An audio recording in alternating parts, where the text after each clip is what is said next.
We are back with some more Giants franchise. We're going over a couple things here in the bye week. It's going to be a pretty short video compared to the normal ones, but since we're in the bye week, not much to talk about. But in week 10, this is how our division is currently looking. We are at first place at 8-1. Dallas right behind us at 6-2. Redskins at 4-4, and the Philadelphia Eagles at 3-5. So pretty close race. You know, Redskins can still clutch up. They got some division games. Obviously, Dallas can still clutch up, and so we still gotta try to pull away. Only one team currently undefeated right now, and that is the Green Bay Packers. Yet again, just dominating. He's too good of a player to have that team. I mean, let's just be honest here. We'll just go division by division.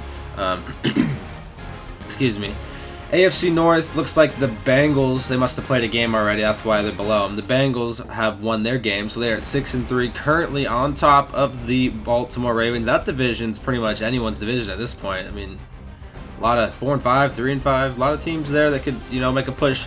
The Colts, this division's pretty tight. They're in first place as of right now at 5-3. Jags 4-4, Titans 5-4. So that's a pretty close division between those three teams. My throat is not cooperating.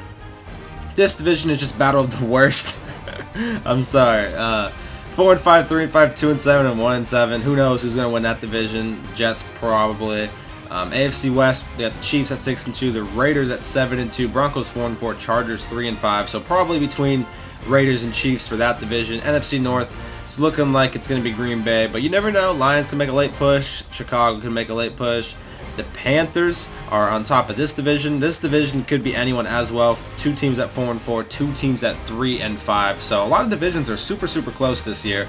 Obviously, you already know our division. And the NFC West, it's looking like the Rams. Every team 3-5. The Rams at 8-1. Definitely looking like the Rams are going to come away with that one. Like I said, only undefeated team right now is the Green Bay Packers. Next thing we will look at is we'll look at some stats. We'll go to the yearly awards for now. We do have some people up there. Nyheim Hines, I believe, is hurt now, so I don't think he's going to be the MVP front leader. It's probably going to be Jared Goff or Daniel Jones. I was really hoping I could win MVP this year because I'm playing so well with Daniel Jones. But Jared Goff is like slightly ahead of me in every single stat, it feels like. So we're trying to catch Jared Goff. Obviously, a lot of time left. He's on a bye week as well. There's a lot of time left, but that'd be great. That'd be so much XP for Daniel Jones. It would just be absolutely brilliant if we could get that. I think Saquon's up here too. Yeah, Saquon's at number 8, so that's good. 2 players in the MVP. Coach of the Year, we are in 3rd, behind Sean McVay and Matt LaFleur. Not really a surprise there. AFC Offensive Player of the Year, Nyheim Hines is in first so far. He might lose that though because I'm pretty sure he's injured. I'm like 85% sure he's injured.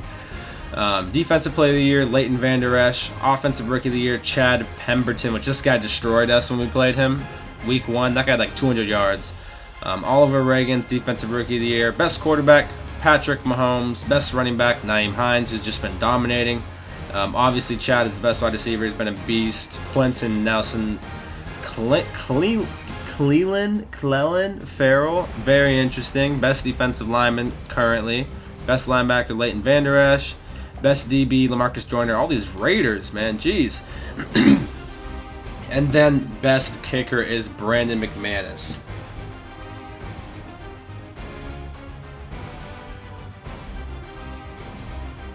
Hello? Hey. What? You wanna play Siege? I might be able to. I'm trying to help my dad do something right now. Okay. But I think he's almost done. We're painting our cabinets in our kitchen, and like the little tiny little sprayer that he's using is just not cooperating. So he's trying to fix it right now. Okay. But I'll probably play in a bit. Okay. All right, bye.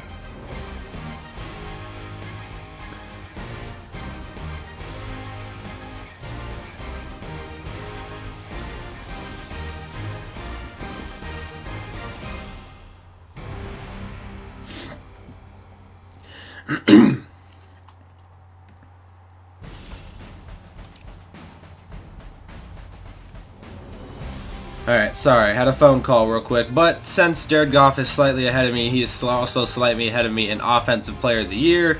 Brandon Cooks in 3rd, Saquon in 4th, so we got 2 Giants players and off the top 4 for Offensive Player of the Year.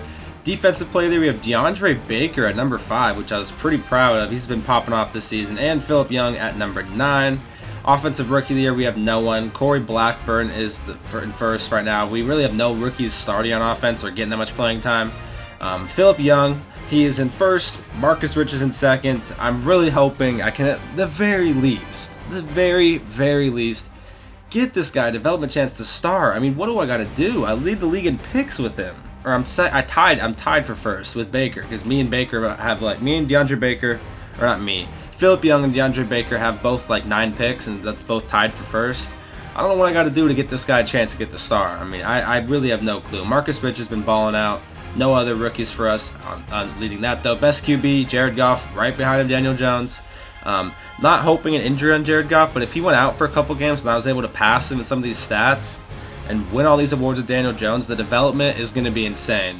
So far, Saquon is in second place there for best running back. Best receiver, we have Slayton in third. We just have a bunch of guys that are not first, but just close. I mean, we even have a lineman, Kevin Zeitler, at fourth, which is crazy. Look at our division though. Dallas has a guy here. Redskins, Dallas, Redskins, Eagles, Eagles, Redskins. I mean, our division's offensive lines are crazy. Best defensive line right now is, I'm not even gonna try to say his name, Samson. But we got no defensive line, unfortunately, there. Best linebacker, we do have Phillip Young up here. He's at number 6. Good for him. Best DB, still DeAndre Baker. I really hope he wins that award this year for the NFC side. That'd be great for him. He has been playing great.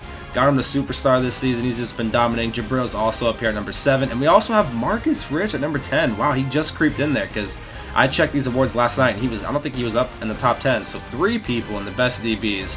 Best kicker, I think we're up here. Yeah, we're at 3rd for best kicker. So got a lot of people up, fighting for the awards. We'll see if we can get it. We're 2nd in offensive yards.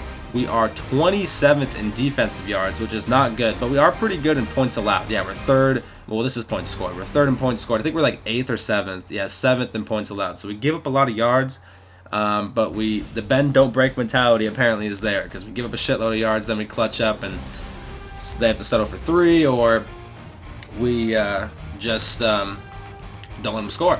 But here's what Daniel Jones' stats are currently in Week 10. He has 3,003 passing yards, 160 for 237, 32 touchdowns, and 6 interceptions with a completion percentage of 67%. I mean, that right there is just extremely better than he was doing last season. Way, way, way better. It's just insane. We've been sacked quite a bit of times, 45 times, but we're passing the ball a lot better, which is great.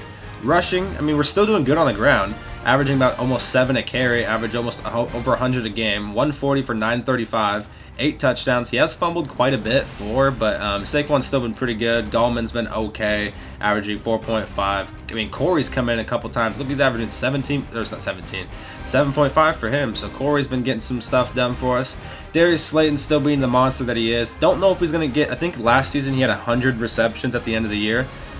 But because we have so much more talent this year, I don't see him hitting that 100 reception mark. He's at 48 right now with 1,150 yards and 12 touchdowns. Keenan Allen in 2nd right now in passing yards and receptions with 39 receptions for 563 and 5 scores for him. Saquon, I was hoping maybe somehow I can get him 1,000 yards rushing and receiving. Don't know if I'm going to be able to unless he pops off because I got to get close to I got 80-something yards every single game receiving with him. But 28 catches for 557 yards and 5 scores, just being a beast. Evan Ingram has been popping off as of late. Doesn't really get the ball as much as he used to, but he's a huge threat. I mean, 7 touchdowns. He's gotten some long ones like a 71-yarder. And just being a big time threat down the field, which is what we need, which is definitely what we need. Downing's been okay, 10 receptions, 229 yards, 3 touchdowns for him. Morrow has got a couple passes, not too much. I don't really throw to my slot receiver that much the more that I think about it.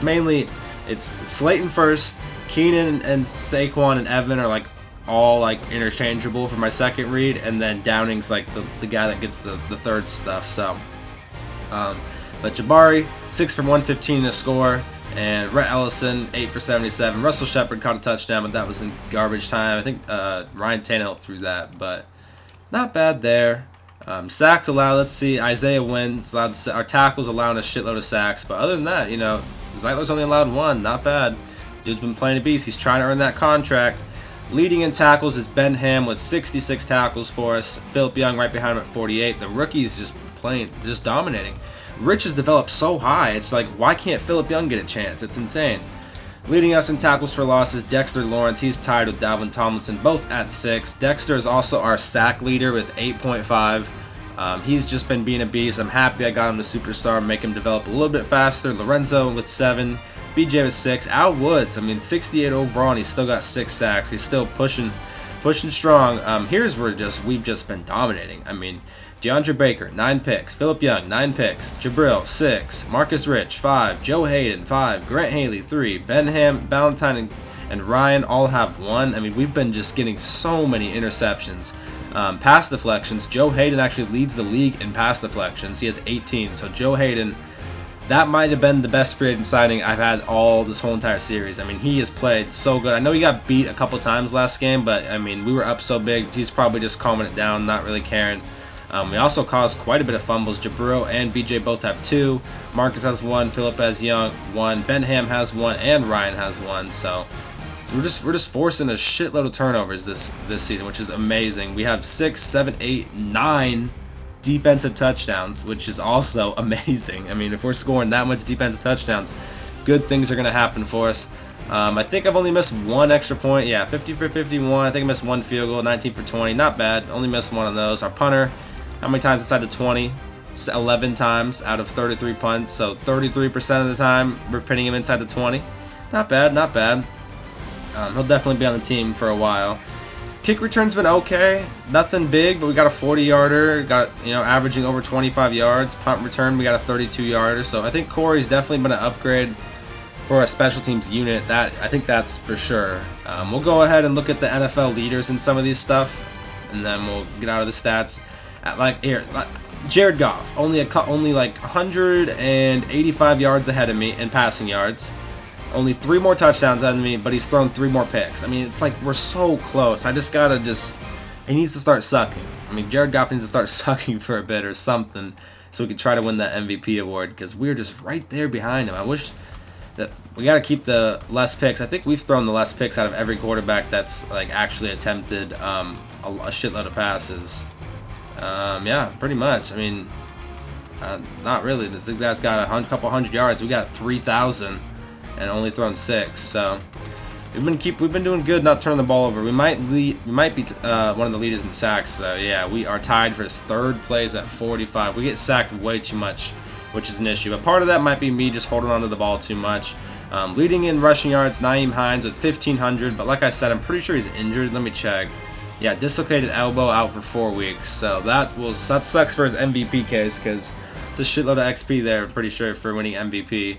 We'll see who wins that now. Receiving leader, Brandon Cooks has the most receiving yards. Most receptions is Chad, just being an absolute freaking unit. Brandon Cooks is deadly. 18 touchdowns. Dude has been wrecking the league right now. Blocking, don't really care too much for it. Leading in tackles is Deion Jones with 76 tackles. Tackles for loss, also Deion Jones with 16. Deion Jones needs to chill out. I mean, I wish we could have Dexter have sack numbers like this. Could you imagine my defense if Dexter had 21, if he had 21 and a half sacks right now? Oh my god. All these top edge rushers just seem insane. 17 and a half for Dexter. Not Dexter, DeMarcus. 17 for Myles Garrett. 15 for Aaron Donald. I mean, Jesus. Look at 18 and a half for the Rams right here, and then 15 for another Rams player. Oh my lord, I don't even know what I would do. Darius Slay, guess he's now tied with us with 9 picks. So Philip Young and Baker both tied with him. Forced fumbles, we'll see leads in that. Khalil Mack, nothing really crazy there. Defense touchdowns, I guess. Leighton Vander Esch. I wanted to look at pass deflections. Joe Hayden, the 1st place with 18, just being a monster. Not letting anything get over top of him. Even though he did allow quite a bit last time, he's been being a beast for us. Kickers, punters, if you want to look at that, go ahead. I guess I'm don't really care too much for that. But that is all the stats and awards. I have used tokens on some of my players. They just haven't went and edited them in yet. I did use some tokens on my backup center to get him to star development, because next season I'm not going to re-sign Justin Britt, and I'm going to try to develop him as much as I can. I'll probably focus train him all of next season and try to get him ready so he can start. These and my right tackle, same thing. These are both players I drafted in like the 3rd-ish round or something like that, I think, in the very first draft, who just weren't really ready to start yet. I didn't make him star development yet. I think our center is the closest one. His stats really aren't that bad besides his finesse. I mean, the strength, okay, I can work with that. Run block, pass block power, lead block, impact blocking, run block power, I can work with that. I've been trying to get his run block and pass block finesse up. That's what we're trying to work with this guy, and hopefully pass block comes along as we're doing that. Our right tackle, same way. He's got some okay stats and some that definitely need work. I mean, pass block needs work, run block needs work, but I'm trying to develop those guys because I'm pretty sure these 2 players only have 2 more years left with me. Let me check on him. I'm not too sure about this guy. Stats and contract. He has, yeah, 2 years. So that's the plan, at least. That is the plan, is to just play out with Justin Britt, Havenstein, we traded for him. Play it out. Have these 2 young guys, Henry and Alfred, develop. I'll probably use tokens on him once I get enough to make him star too, and focus train him. That way, I'm hoping they're like mid-70s by the end of next season. That way, they're ready to come into the starting lineup. We'll still have these 2, I'm pretty sure, and then I'm not sure what we'll have at right tackle, but at least we'll have 2 players ready to take these spots once Justin Britt and Havenstein go, and they'll be a lot cheaper than those 2 as well, so we'll save a lot of money. Hopefully they'll be ready for prime time then. That's the plan with those. I did use tokens on Marcus Rich to upgrade one of his traits to get the big hitter trait. I mean, the dude's got okay hit power, 78 hit power. He's already caused a fumble. He's laying big hits back there. Already has the strip ball trait as well. So I spent some tokens to give him the big hitter trait. I'm pretty sure Jabril has it too, right?